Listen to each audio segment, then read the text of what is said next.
নমস্কার বন্ধুরা, আজকে যে বিষয় নিয়ে আলোচনা করব সেটা হচ্ছে এক দিদিভাই আমাকে কমেন্ট করেছেন যে দিদিভাই দল থেকে বেরোতে গেলে আমাদের কিভাবে আমরা বেরোবো, আর যদি আমি দলের নেত্রী থাকি তাহলে সেই নেত্রী পদ থেকে বেরোতে গেলে আমাকে কি করতে হবে।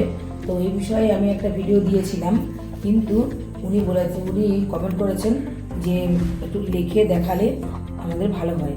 তো চলুন, তাই আজকে আমি প্রথম থেকে আপনাদেরকে কীভাবে দল থেকে বেরোতে হবে আমি আজকে আপনাদেরকে ভিডিওটা লিখে দেখাতে হবে। তো যিনি এসএসজি থেকে বেরোতে চান, এসএসজি দল থেকে, ওনাকে প্রথমে ওনার দলের যে সম্পাদিকা আছে ওনাকে একটা নিজে দরখাস্ত লিখতে হবে। কীরকম করে লিখবেন? প্রথমে আপনি ডেট লিখবেন, তারিখ লিখবেন, তারপর লিখবেন যে দলে আপনি আছেন, যে ধরুন এখানে যেরকম আছে নবজাগরণ এসএসজি সম্পাদিকা। যিনি এসএসজি দল থেকে পদত্যাগ করতে চান বা বের হতে চান, উনি হচ্ছে দলের কোনো সাধারণ সদস্যও হতে পারেন, কিংবা দলে হয়তো আপনি কোনো নেতৃত্বের পদে আছেন। যদি আপনি সভানেত্রী থেকে থাকেন তাহলে সম্পাদিকাকে, যদি সম্পাদিকা থেকে থাকেন তাহলে সভানেত্রীকে, আর যদি আপনি ক্যাশিয়ার থেকে থাকেন তাহলে সম্পাদিকাকে, আর যদি কোনো সাধারণ সদস্য এসএসজি দলের হয়ে থাকেন তাহলে কিন্তু সম্পাদিকাকেই একটি আবেদন করতে হবে। কিভাবে আবেদনটা লিখবেন? এটা অন্য একটা এসএসজির আবেদন লেখা আছে, এটা আমি ডিসক্রিপশনে দিয়ে রাখবো, এটা থেকে আপনি দেখে নেবেন। তবু আমি একটু লেখাটা বুঝিয়ে দিচ্ছি কিভাবে লিখবেন। প্রথমে তারিখ দেবেন, যে তারিখে আপনি আবেদনটা করছেন তারিখ দেবেন, তারপরে প্রতি লিখবেন, আপনার এসএসজির নাম লিখবেন এবং সম্পাদিকা লিখে, মাননীয় মহাশয় আপনার নিকট আমার আবেদন এই যে আপনার নাম লিখবেন, আপনি যে এসএসজি দলের কি কোনো সাধারণ সদস্য আছেন না সম্পাদিকা, যে পদে আপনি আছেন সেই আপনার পদটা লিখবেন। লেখার পরে লিখবেন যে আপনি কি কারণে, আপনার এখানে যেরকম লেখা আছে যে ওনার পারিবারিক সমস্যার জন্যে উনি হচ্ছে দলে থাকতে চাইছেন না, তাই উনি দল থেকে পদত্যাগ করতে চাইছেন স্বইচ্ছায়। সেরকম আপনি আপনার সমস্যাটা তুলে ধরবেন যে এখানে আপনার কি সমস্যার জন্য আপনি এসএসজি দলে থাকতে চাইছেন না, এবং লিখবেন, আর আপনি এই যে স্বইচ্ছায় পদত্যাগ গ্রহণ করছেন স্বনির্ভর দল থেকে, যাতে আপনার এই আবেদনটা গ্রহণযোগ্য হয় তার জন্য আপনি আপনার সম্পাদিকাকে দলের আবেদনটি জানাবেন। জানিয়ে নিচে এখানে আবেদনকারী হিসাবে আপনি স্বাক্ষর করবেন, সই করবেন, আর তার নিচে হচ্ছে তারিখ দিয়ে দেবেন। বলেন যে আপনি কিভাবে আবেদনটা করবেন। এই আবেদনপত্র যেদিন আপনার এসএসজি দলের মিটিং হবে ওই মিটিংয়ে সবার সামনে আপনি ওই আবেদনপত্রটি দেবেন আপনার সম্পাদিকার হাতে, দল সামনে, এবং ওই আবেদনপত্রটি উনি পাঠ করে শোনাবেন। তার একটা কিন্তু আপনি জেরক্স করে নিয়ে যাবেন, সেটা আপনাকে সম্পাদিকা বা সভানেত্রী এবং যারা আপনাদের অ্যাকাউন্ট হোল্ডার আছে আর কি, ওনারা কিন্তু রিসিভ করে আপনাকে দেবেন। আর ওই আবেদনপত্রের সঙ্গে কিন্তু আপনার যে পাওনা গন্ডার কথাও কিন্তু লেখা থাকবে, যে এই পর্যন্ত আপনি কত টাকা এসএসজিতে আপনার জমেছে, বা আপনার কাছ থেকে যদি কোনো লোন পেয়ে থাকে, দল যদি কোনো লোনের টাকা পেয়ে থাকে তাহলে কিন্তু সেই টাকার কথাও ওখানে উল্লেখ থাকবে, যে সমস্ত হিসাব নিকাশ করে যেন আপনাকে দল বুঝিয়ে দেয়। যিনি পদত্যাগ করছেন উনি তো এসএসজির মিটিংয়ে ওনার পদত্যাগ পত্রটা দিলেন, এবারে ওটা গ্রহণযোগ্য করবেন কারা না, যে এসএসজির যারা বাকি সদস্যরা আছে ওনারা এটা গ্রহণযোগ্য করবেন। করার পরে ওনাদের কাজ হচ্ছে ওই 10 জন মিলে ওনাদের যে মিটিং রেজুলেশন আছে সেই মিটিং রেজুলেশন হচ্ছে ওনারা করবেন। সেই মিটিং রেজুলেশন কিভাবে করবেন? ওনারা সেদিনে তারিখ দেবেন, কোথায় মিটিং হচ্ছে সেই মিটিংয়ে সভাস্থান লিখবেন, কটার সময় হচ্ছে টাইম লিখবেন, তারপরে এখানে 10 জন যে আছেন ওনারা সিগনেচার করবেন। তারপরে ওনাদের যে দেখুন এখানে একটা মিটিং খাতায় আমি আপনাদেরকে দেখাচ্ছি যে আজকের সভায় সভানেত্রী যিনি আছেন ওনার নাম লিখে সভাপতি আসন গ্রহণ করার পর সবার কাজ শুরু করা হলো। সভায় আলোচ্য বিষয় কি হবে না, দল থেকে সভায় আলোচ্য বিষয় কি আছে, কি হবে না, যে দল থেকে আপনি পদত্যাগ করছেন ওই দলের স্বনির্ভর দল থেকে যিনি পদত্যাগ করছেন ওনার নাম, এই যে তিনি স্বইচ্ছায় পদত্যাগ করা, এবং ধরুন আপনার দলে 10 জন মেম্বার আছে, তাহলে আপনি একজন যদি পদত্যাগ করেন তাহলে আপনার পরিবর্তে তো সেই দল কাউকে একজনকে নেবে। তাহলে যদি একই মিটিংয়ে মানে সংযোজন বিয়োজন করতে হয়, তাহলে ওই একই মিটিংয়ে কিন্তু করা যাবে। আর যদি আবার অন্য কোনো মিটিং করে তাহলে অন্য মিটিংয়ে করতে হবে। তাহলে এখানে আমি এখানে একটা মিটিংয়েই সংযোজন বিয়োজন হয়েছে, যিনি যোগ করছেন আপনার পরিবর্তে ওনার নামটাও লেখা হচ্ছে যে ওনার পরিবর্তে নতুন সদস্যকে স্বনির্ভর দলের সাথে যুক্ত করা।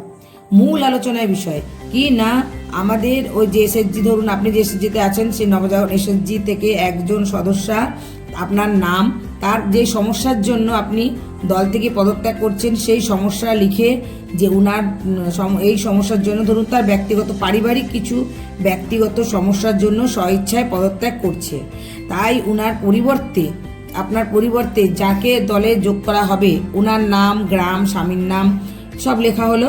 এবং এই কি হলো না, উনিও একটা আবেদন করলেন যে আমি এই দলের নতুন সদস্য হিসাবে থাকতে চাই। তাহলে এখানে কি করা হবে, যে ওই পদে যুক্ত করার জন্যে যে আবেদনপত্র জমা পড়েছে তাও আলোচনা সাপেক্ষে আলোচনা করে সেই উনাকে যুক্ত করা হলো। এবং আপনি যে দল থেকে পদত্যাগ করার জন্য আবেদনপত্রটি দিয়েছেন, আপনার ওই আবেদনপত্রটি মঞ্জুর করা হলো। এখানে যেমন দেখা যাচ্ছে যে দল থেকে বেরিয়ে যাচ্ছে তার জমানো ছিল 30,000 টাকা এবং তার কাছে লোনের পাওনা ছিল 5,700 টাকা।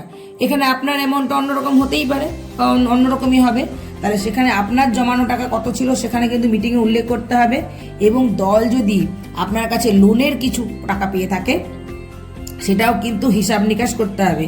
করার পরে এখানে কি লেখা আছে, যে না এই সমস্ত পাওনা গন্ডা হিসাব করে বুঝিয়ে দেওয়া হলো। এরপর থেকে এই দলে মানে আজ যে পদত্যাগ করছে ওনার কিন্তু কোনো রকম দাবি থাকবে না। এরপর সিদ্ধান্ততে, এটা হচ্ছে মূল বিষয় আলোচনা হলো। এরপর সিদ্ধান্ততে কি আলোচনা হচ্ছে না, এই আপনার প্রথমে এসএসজির নাম লেখা হচ্ছে। এই এসএসজির সকল সদস্যরা উপস্থিত থেকে এই সিদ্ধান্ত গ্রহণ করলো যে আপনার যে পদত্যাগ করছেন ওনার নাম, পদত্যাগ পত্রটি গ্রহণ করে উনাকে সমস্ত নিয়ম মেনে তার সমস্ত পাওনা টাকা বুঝিয়ে দেওয়া হলো। ভবিষ্যতে বা বর্তমানে এই দলের প্রতি তার কোনো অধিকার থাকবে না। উনার পরিবর্তে একজন নতুন সদস্য এই এসএসজিতে যুক্ত হওয়ার জন্য আবেদনপত্র যে জমা করেছিল এইটিও মঞ্জুর করা হলো। এই সদস্যার মানে যে আপনার পরিবর্তে ঢুকছে উনার নাম, এবং আজকের থেকে উনাকে সমস্ত নিয়ম, এই দলের সমস্ত কিছু নিয়ম মেনে চলতে হবে। এবং যিনি যুক্ত হচ্ছেন উনার হচ্ছে ডকুমেন্টস দিতে হচ্ছে জমা। কি ডকুমেন্টস দিতে হবে, পার্সোনাল ব্যাংক অ্যাকাউন্ট দিতে হচ্ছে, ওনার আধার দিতে হচ্ছে, ভোটার দিতে হচ্ছে, প্যান কার্ড দিতে হচ্ছে এবং 1 কপি ছবি দিতে হচ্ছে, দলে যুক্ত হওয়ার জন্য দিতে হচ্ছে। বাস, এরপর আর যদি কিছু আলোচনা থাকে তাহলে এটা উঠে আসবে। আর যদি কিছু আলোচনা না থাকে তাহলে আর বিশেষ কিছু আলোচনা না থাকার জন্য সভানেত্রীর অনুমতি নিয়ে সকলকে ধন্যবাদ জানিয়ে আজকের সবার কাজ এখানে শেষ করা হচ্ছে। এইভাবে হচ্ছে একটা মিটিং রেজুলেশন লিখে সবার সামনে সবার সই করিয়ে ওই যে আপনাদের দুটো আবেদনপত্র, মানে আপনি পদত্যাগ করছেন আপনার আবেদনপত্র আর যিনি হচ্ছে দলের সঙ্গে যুক্ত হতে চাইছেন ওনার আবেদনপত্র, এই দুটোকে হচ্ছে মঞ্জুর করে দলের সই, স্ট্যাম্প এবং সকলে মিলে সই করে হচ্ছে ওটা আপনাদের। এবার এটা কি করতে হবে না, ব্যাংকে জমা করতে হবে।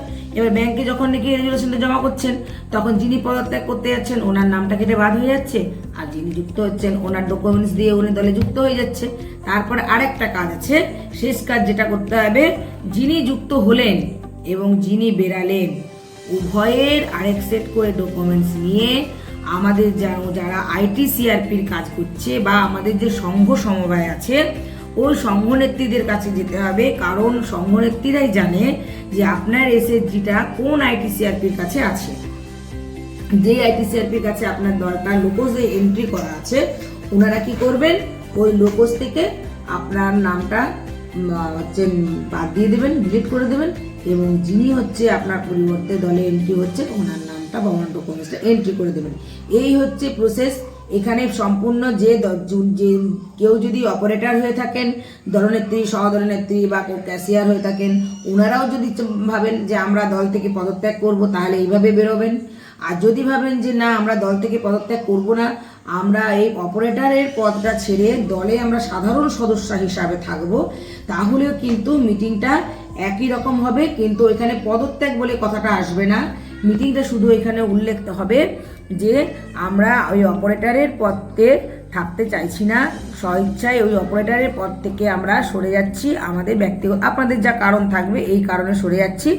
দলের সাধারণ সদস্য হিসাবে আমরা থাকতে চাইছি এবং আমাদের পরিবর্তে আপনাদের পরিবর্তে যারা এখানে অপারেটরে আসতে চাইবে ওনাদের নাম ওইখানে উল্লেখ হবে এবং ওনাদের ডকুমেন্টস নিয়ে ব্যাংকে জমা করতে হবে আর ওখানে ব্যাংকের পাঠাতে হবে। বাস, আজকে এই পর্যন্ত। আশা করি সকলে ভালোভাবে বুঝতে পারলেন। আমার এই মিটিং এবং ওই আবেদনপত্রটা ডিসক্রিপশনে দেওয়া থাকবে, বা যাদের দরকার আছে ওখান থেকে নিয়ে নেবেন, দেখে নেবেন। তো দেখা হবে আবার পরবর্তী কোনো ভিডিও নিয়ে। তো আজ পর্যন্ত নমস্কার।